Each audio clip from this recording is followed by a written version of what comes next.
രഞ്ജിത്ത് ഇംഗ്ലീഷിന്റെ പുതിയൊരു ക്ലാസ്സിലേക്ക് സ്വാഗതം. ഇന്ന് നടക്കാൻ പോകുന്ന യൂണിവേഴ്സിറ്റി അസിസ്റ്റന്റ് എക്സാം, അതുപോലെ തന്നെ 10th മെയിൻസ് എക്സാംസ്, ഇവയ്ക്ക് വേണ്ടിയുള്ള ഒരു വൊക്കാബുലറി ചലഞ്ച് ആണ് നമ്മൾ ഈ 10 ദിവസം ചെയ്യാൻ പോകുന്നത്.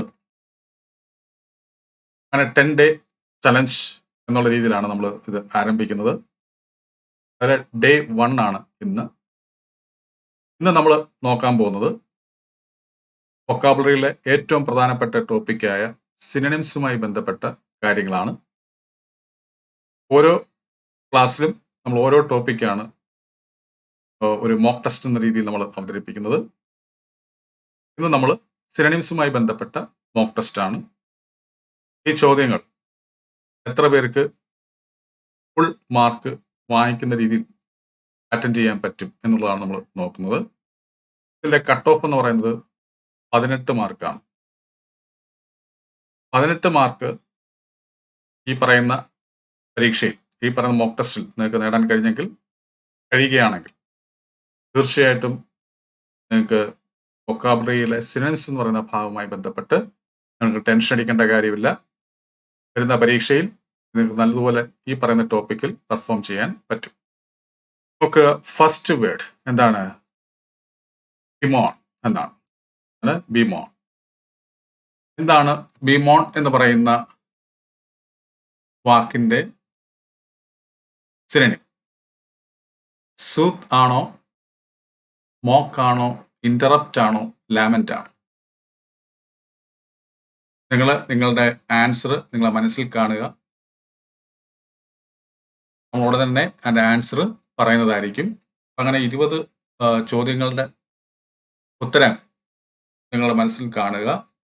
അതിൽ നമ്മൾ ആൻസർ പ്രഖ്യാപിക്കുമ്പോൾ അതിൽ എത്ര നിങ്ങൾക്ക് ശരിയായി എന്നുള്ളത് നിങ്ങൾ നോട്ട് ചെയ്യുക. എത്ര ശരിയായി എന്നുള്ളത് കമന്റ് ബോക്സിൽ രേഖപ്പെടുത്തുക. ഓക്കെ, അപ്പൊ നമ്മൾ ഈ പറയുന്ന വാക്ക്, ഇതിന്റെ സിനണിം എന്തായിരിക്കും? സൂത്ത് ആണോ, മോക്കാണോ, ഇന്ററപ്റ്റ് ആണോ, ലാമന്റ് ആണോ? എന്താണ്? ലാമന്റ് ആണ്. ഇതാണ് കറക്റ്റ് ആൻസർ. എന്താണ്? വിഷമിക്കുക എന്നാണ് അർത്ഥം. സങ്കടപ്പെടുക, വിഷമിക്കുക, വിലപിക്കുക എന്നൊക്കെയാണ് ബിമോൺ കൊണ്ട് ഉദ്ദേശിക്കുന്നത്. അർത്ഥം ലാമന്റ്. അടുത്ത പെസ്റ്റർ. പെസ്റ്റർ എന്ന് പറയുന്ന വാക്കിന്റെ സിനണിം കൺസോൾ ആണോ, അനോയ് ആണോ, ഗ്രാറ്റിഫൈ ആണോ, ടോർച്ചർ ആണോ? ഏതായിരിക്കും? പെസ്റ്റർ എന്ന് പറയുന്ന വാക്കിന്റെ സിനണിം എന്താണ്? അനോയ് ആണ്. ഇതാണ് correct answer. The fragment. Fragment എന്ന് പറയുന്ന വാക്ക്, അതിന്റെ സിനണിം പീസ് ആണോ, കട്ടാണോ, ക്രംബിൾ ആണോ, സ്ക്രാപ്പ് ആണോ? ഏതായിരിക്കും ഫ്രാഗ്മെന്റ് എന്ന് പറയുന്ന വാക്കിന്റെ സിനണിം? പീസ് ആണോ, കട്ടാണോ, ക്രംബിൾ ആണോ, സ്ക്രാപ്പ് ആണോ? എന്താണ് ഫ്രാഗ്മെന്റ്? പീസ് ആണ്. ഇതാണ് പീസ്. ഇതാണ് കറക്റ്റ് ആൻസർ. അടുത്തത് ഡിസ്റ്റിങ്ഷൻ. ഡിഗ്രി ആണോ, ഡിഫറൻസ് ആണോ, ഡിഫ്യൂഷൻ ആണോ, ഡിസഗ്രിമെന്റ് ആണോ? ഏതായിരിക്കും? ഡിസ്റ്റിങ്ഷൻ നമുക്കറിയാം, വേർതിരിവ് എന്നർത്ഥമല്ല, വ്യത്യാസം, വേർതിരിവ് എന്നൊക്കെയാണ്. അപ്പം ഇതെല്ലാവർക്കും ചെയ്യാൻ പറ്റും. ഏതാണ്? ഡിഫറൻസ് ആണ്. അതാണ് ഡിഫറൻസ്. അതുപോലെ കോംപ്രിഹെൻഡ്, ഇതൊരുമാതിരിപ്പെട്ടവർക്ക് അറിയാവുന്ന കാര്യമാണ്. കോംപ്രിഹെൻഡ് എന്താണ്? എഗ്രി ആണോ, റിപ്രൈവ് ആണോ, സെറ്റിലാണോ, അണ്ടർസ്റ്റാൻഡ് ആണോ? ഏതായിരിക്കും? അണ്ടർസ്റ്റാൻഡ് ആണ്. അണ്ടർസ്റ്റാൻഡ്. ഇതാണ് ശരിയായിട്ടുള്ള ആൻസർ. ബ്ലിത്ത്. ബ്ലിത്തിന്റെ സിനണിം ചിയർഫുൾ ആണോ, സോറോ ആണോ, അഗ്രസീവ് ആണോ, അനോയ് ആണോ? എന്താണ് ബ്ലിത്ത്? ബ്ലിത്ത് എന്ന് പറയുന്ന വാക്കിന്റെ സിനണിം എന്താണ്? ഏതാണ്? ചിയർഫുൾ ആണ്. ചിയർഫുൾ, സന്തോഷം നിറഞ്ഞത്. അതാണ് ബ്ലിത്ത്. അടുത്തത് ഹിപ്പോത്തറ്റിക്കൽ. മാജിക്കൽ ആണോ, തിയററ്റിക്കൽ ആണോ, വിഷ്വൽ ആണോ, ടു ഫേസ്ഡ് ആണോ? ഏതായിരിക്കും? നമുക്കറിയാവുന്നതാണ് എന്ത്? തിയററ്റിക്കൽ. ഓക്കെ, ഇതാണ് കറക്റ്റ് ആൻസർ. അടുത്ത എട്ടാമത്തെ നമുക്ക് നോക്കാം, വാച്ച്ഫുൾനെസ്. ഇത് പലർക്കും കൺഫ്യൂഷൻ ഉണ്ടാകാൻ ചാൻസ് ഉള്ളതാണ്. നമുക്കതിൻ്റെ അറിയാം, ഇതാണ് ഉദ്ദേശിക്കുന്നത് നമുക്കറിയാം. അത് ഓപ്ഷനിൽ നോക്കുമ്പോൾ നമ്മൾ പെട്ടെന്ന് സൂപ്പർവിഷൻ എഴുതാൻ ചാൻസ് ഉണ്ട്. എന്താണ് വാച്ച്ഫുൾനെസ് കൊണ്ട് ഉദ്ദേശിക്കുന്നത്? ജാഗ്രത എന്നർത്ഥം. മേൽനോട്ടം എന്നതിനേക്കാളുപരി ജാഗ്രത എന്നാണ് വാച്ച്ഫുൾനെസ് കൊണ്ട് ഉദ്ദേശിക്കുന്നത്. അപ്പൊ അങ്ങനെ ആകുമ്പോൾ അതിന് ആപ്റ്റ് ആയിട്ടുള്ള ഓപ്ഷൻ ഏതായിരിക്കും? വിജിലാണ്. ആണ് വിജിൽ. ഇതാണ് കറക്റ്റ് ആൻസർ. അടുത്ത് ഇബുലിയന്റ്. ഇബുലിയന്റ് എന്ന് പറയുന്ന വാക്ക്, അതിന്റെ സിനോണിം എന്താണ്? ഇൻഡ്യൂസിയാസ്റ്റിക് ആണോ, ഫോർഗറ്റ്ഫുൾനെസ് ആണോ, ക്യൂരിയസ് ആണോ, ബ്യൂട്ടിഫുൾ ആണോ? എന്തായിരിക്കും? ഇബുലിയന്റ് എന്ന് വെച്ചാൽ മലയാള അർത്ഥം എന്താണ്? നല്ല താല്പര്യമുള്ള, അത്രത്തോളം താല്പര്യമുള്ളത് എന്നാണ് ഇബുലിയന്റ് കൊണ്ട് മലയാളത്തിൽ ഉദ്ദേശിക്കുന്നത്. അപ്പൊ അതിന്റെ സിനോണിം എന്തായിരിക്കും? ഇൻഡ്യൂസിയാസ്റ്റിക് എന്നാണ്. ഇതാണ് ഇൻഡ്യൂസിയാസ്റ്റിക്. ഇതാണ് കറക്റ്റ് ആൻസർ. അടുത്തത് പത്താമത്തത് അക്കോസ്റ്റ്. അക്കോസ്റ്റ് എന്ന് പറയുന്ന വാക്കിന്റെ അർത്ഥം ഹെസിറ്റേറ്റ് ആണോ, സ്പെക്കുലേറ്റ് ആണോ, ഇൻസൾട്ട് ആണോ, അഡ്രസ് ആണോ? ഇതൊരു വെർബാണ് അക്കോസ്റ്റ്. ഓക്കെ, വെർബ് ഫോം ആണ്. അപ്പൊ അതിന്റെ അർത്ഥം എന്തായിരിക്കും? സംബോധന ചെയ്യുക എന്നാണ്. സംബോധന ചെയ്യുക, അതായത് അഡ്രസ്. ഓക്കെ, അക്കോസ്റ്റ് എന്താണ്? അഡ്രസ് എന്നാണ് അതിന്റെ സിനോണിം. സിർക്കംസ്പെക്ട്.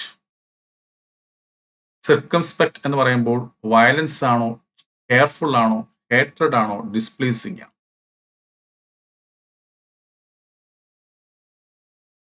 ഏതായിരിക്കും? കെയർഫുൾ എന്നാണ്. കെയർഫുൾ. ഇതാണ് കറക്റ്റ് ആൻസർ. ഈ വോസിഫറസ്. വോസിഫറസ് എന്ന് പറയുമ്പോൾ പലരും വയലന്റ് എഴുതി വെക്കാൻ ചാൻസ് ഉണ്ട്. എന്നാൽ വോസിഫറസ് കൊണ്ട് ഉദ്ദേശിക്കുന്നത് ഉച്ചത്തിൽ, ഉറക്കെ എന്നാണ്, ശബ്ദത്തിൽ എന്നൊക്കെ. അപ്പൊ അങ്ങനെ ആകുമ്പോൾ ഏതായിരിക്കും വരിക? ലൗഡാണ്. ലൗഡ്. അടുത്തൊക്കെ ഇംപെറ്റസ്. ഇംപെറ്റസ് എന്ന് പറയുമ്പോൾ ഏതാണ്? വയലന്റ് ആണോ, റിസോഴ്സ്ഫുൾ ആണോ, പ്ലീസിങ് ആണോ, റാഷ് ആണോ? ഇത് കേൾക്കുമ്പോൾ എല്ലാവർക്കും കൺഫ്യൂഷൻ ആവുക ഈ എയും ഡിയും ആയിരിക്കും. വയലന്റ് ആണോ, റാഷ് ആണോ എന്നുള്ളതാണ്. ഇതാവത്തില്ലെന്ന് അറിയാം. അപ്പൊ ഇതിൽ ഏതായിരിക്കും? വയലന്റ് ആണോ, റാഷ് ആണോ? ഇംപെറ്റസ് എന്ന് വെച്ചാൽ എന്താ? റാഷ് എന്നാണ്. ഈ വാപ്പിറ്റ്. വാപ്പിറ്റ് എന്ന് പറയുന്ന വാക്കിന്റെ അർത്ഥം എന്താണ്? വാപ്പിറ്റ് എന്തായിരിക്കും? വെർച്ചസ് ആണോ, പ്രൈസസ് ആണോ, ഡൾ ആണോ, വൈറ്റിലാണോ? ഏതായിരിക്കും? ഡൾ. ഡൾ ആണ്. അതാണ് ഡൾ. ഇനി അടുത്ത് നോക്കുക, പ്ലേസിറ്റ്. പ്ലേസിറ്റ് എന്ന് പറയുന്ന വാക്കിന്റെ ശ്രേണി വൈറ്റിലാണോ, കാമാണോ, നെഗ്ലക്റ്റ് ആണോ, ഇഗ്നോർ ആണോ? പ്ലാസിഡ് എന്ന് പറയുമ്പോൾ എന്തായിരിക്കും? വളരെ ശാന്തമായത് നിർത്തുക. അപ്പൊ അതിന്റെ സിനിമ എന്തായിരിക്കും? കാമായിരിക്കും. കാം. അതാണ് കറക്റ്റ് ആൻസർ. ഈ ക്ലെമൻസി നമ്മൾ പലപ്പോഴും പഠിച്ചിട്ടുള്ളതാണ്. ക്ലെമൻസി പരീക്ഷയ്ക്ക് ചോദിച്ചിട്ടുള്ളതാണ് നേരത്തേക്ക്. മേഴ്സി ആണോ, റിവെഞ്ച് ആണോ, ബെറിയൽ സർവീസ് ആണോ, ലെതാർജി ആണോ? ക്ലെമൻസി എന്ന് പറയുമ്പോൾ അതിനകത്ത് തന്നെ എന്തുണ്ട്? സി ഉണ്ട്, ഈ വൈ. അങ്ങനെ വന്നിരിക്കുന്നതാ നോക്കാം, മേഴ്സി, ദയ എന്നാണ് അർത്ഥം. ക്ലെമൻസി എന്ന് പറയുമ്പോൾ ദയ, കാരുണ്യം. അപ്പൊ മേഴ്സി എ ആണ് എന്ന് പറയുന്ന ഓപ്ഷൻ ആണ് കറക്റ്റ് ആൻസർ. ഇനി അഡ്വൈസ്, ഉപദേശം. അപ്പൊ ഇതില് കൗൺസിലാണോ എന്നുള്ളതായിരിക്കും നമുക്ക് ആശയക്കുഴപ്പം വരിക. രണ്ടും വരില്ല. അപ്പൊ അഡ്വൈസ് എന്ന് പറയുമ്പോൾ എന്താ? ഉപദേശം എന്നാണ്. ഉപദേശം എന്നർത്ഥം വരുന്നത് ഏതായിരിക്കും? കൗൺസിലാണ്. കൗൺസിൽ എന്ന് പറയുമ്പോൾ എന്താ? സഭ എന്നാണ്. സഭ, കൗൺസിൽ. ഇവിടെ കൗൺസിൽ. ഇതാണ് കറക്റ്റ് ആൻസർ. ഡോൾഫുൾ എന്തായിരിക്കും? യങ് ആണോ, സോറോഫുൾ ആണോ, ഫോർട്ടൽ ആണോ, ഗെയിൻ ആണോ? ഏതായിരിക്കും ഡോൾഫുൾ കൊണ്ട് ഉദ്ദേശിക്കുന്നത്? ഡോൾഫുൾ എന്ന് പറയുമ്പോൾ എന്തായിരിക്കും? സോറോഫുൾ എന്നാണ്. സോറോഫുൾ, സങ്കടകരമായ. ഈ 19ാമത്തത് fritter. Waste, save, weak, resist. അപ്പൊ എന്തായിരിക്കും ഫ്രിറ്റർ കൊണ്ട് ഉദ്ദേശിക്കുന്നത്? വേസ്റ്റ് എന്നാണ്. വേസ്റ്റ്. ഫ്രിറ്റർ, വേസ്റ്റ്. 20ാമത്തെ നോക്കുക, കാൻഡിഡ്. Last question. വീക്ക് ആണോ, ഫ്രാങ്ക് ആണോ, കൺഫ്യൂസ് ആണോ, ഇൻഫോം ആണോ? ഏതായിരിക്കും? കാൻഡിഡ് എന്ന് പറയുമ്പോൾ ഫ്രാങ്ക് ആണ്. ഫ്രാങ്ക് ഇതാണ് കറക്റ്റ് ആൻസർ. അപ്പൊ ഈ മോക്ക് ടെസ്റ്റിൽ നമ്മൾ 20 ചോദ്യങ്ങളാണ്, നമ്മൾ ടോപ്പിക് വൈസ് ആണ് നമ്മൾ ചെയ്യുന്നത്. ഇന്ന് ഡേ 1 ആണ്. 10 ഡേ ചലഞ്ചിലെ ഡേ 1 ആണ്, ഫസ്റ്റ് ഡേ ആണ് ഇന്ന്. അപ്പൊ ഇന്നത്തെ ഇതിൽ നമ്മൾ സിനണിംസ് എന്ന് പറഞ്ഞ ടോപ്പിക്കുമായി ബന്ധപ്പെട്ട മോക്ക് ടെസ്റ്റ് ആണ് നമ്മൾ ചെയ്തത്. ഓക്കെ, എന്തായാലും ഇത് നിങ്ങൾക്ക് എത്ര മാർക്ക് കിട്ടിയെന്നുള്ളത് നിങ്ങൾ കമന്റ് ബോക്സിൽ രേഖപ്പെടുത്തുക.